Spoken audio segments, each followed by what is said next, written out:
দেশ জুড়ে দিনভর চলেছে নজিরবিহীন সংঘর্ষ। এতে রাজধানীসহ ২০ জেলায় ৮৬ জনের প্রাণহানি হয়েছে। এদের মধ্যে সিরাজগঞ্জ ও কুমিল্লায় নিহত ১৪ পুলিশ সদস্যও রয়েছেন। অন্যান্যদের মধ্যে ঢাকায় ৭, লক্ষ্মীপুরে ৮, নরসিংদীতে ৬ এবং কিশোরগঞ্জ, মাগুরা ও রংপুরে ৪ জন করে প্রাণ হারিয়েছেন।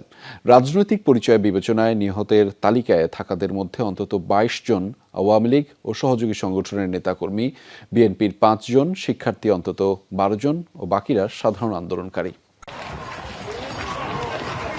আন্দোলন ঘিরে সিরাজগঞ্জে দিনভর চলে সংঘর্ষ।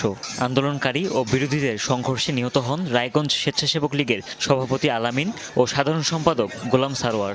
এছাড়াও জেলা যুবদলের সাংগঠনিক সম্পাদক রঞ্জু রহমান ও ছাত্রদল কর্মী সুমন আহমেদও প্রাণ হারায়।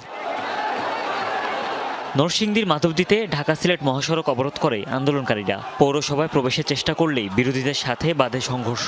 এক পর্যায়ে সংঘর্ষে চরদিঘলদি ইউপি চেয়ারম্যান আওয়ামী লীগ নেতা দেলোয়ার হোসেন শাহীন ও সদর উপজেলা স্বেচ্ছাসেবক লীগের সাবেক সভাপতি মনিরুজ্জামান নিহত হন। এছাড়াও হতাহতের আরও খবর পাওয়া গেছে। মাগুরাতে দুপক্ষের সংঘর্ষ ঘিরে প্রাণ ঝরেছে। মারা যান মেহেদী হাসান রাব্বি। রংপুরেও সংঘর্ষ ঘিরে মৃত্যুর ঘটনা ঘটেছে। দুপক্ষের সংঘর্ষে প্রাণ হারিয়েছে সিটি কর্পোরেশন কাউন্সিলর ও পরশু থানা আওয়ামী লীগের সাধারণ সম্পাদক হারাধন রায় ও তার ভাগ্নে কমল। এছাড়া নিহত হন মাসুম ও খসরু নামের মহানগর যুবলীগের ২ কর্মী। ফেনীতেও অসহযোগ আন্দোলন ঘিরে চলেছে ধাওয়া পাল্টা ধাওয়া। মহিপালে দুপক্ষের সংঘর্ষ ঘিরে প্রাণহানির ঘটনা ঘটে। সিলেটেও দুপক্ষের সংঘর্ষ হয়। গোলাপগঞ্জে আন্দোলনকারী ও বিরোধীদের সংঘর্ষে ঘটেছে হতাহতের ঘটনা। মুন্সিগঞ্জ শহরের সুপারমার্কেট এলাকায় জড়ো হয় আন্দোলনকারীরা। এই স্থানে বিরোধীরাও অবস্থান নিলে বাদে সংঘর্ষ ঘটে, হতাহতের ঘটনা।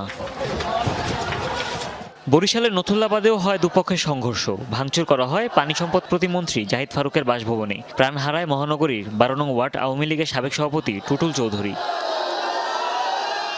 এছাড়া লক্ষ্মীপুরে সংঘর্ষে কয়েকজন যুবলীগ কর্মী ও শিক্ষার্থীর মৃত্যুর খবর পাওয়া গেছে। এছাড়া শেরপুরেও সংঘর্ষে মারা গেছে ৩ জন। প্রাণহানি হয়েছে ভোলা ও জয়পুরহাটেও। হুমায়ুন রশিদ, যমুনা নিউজ।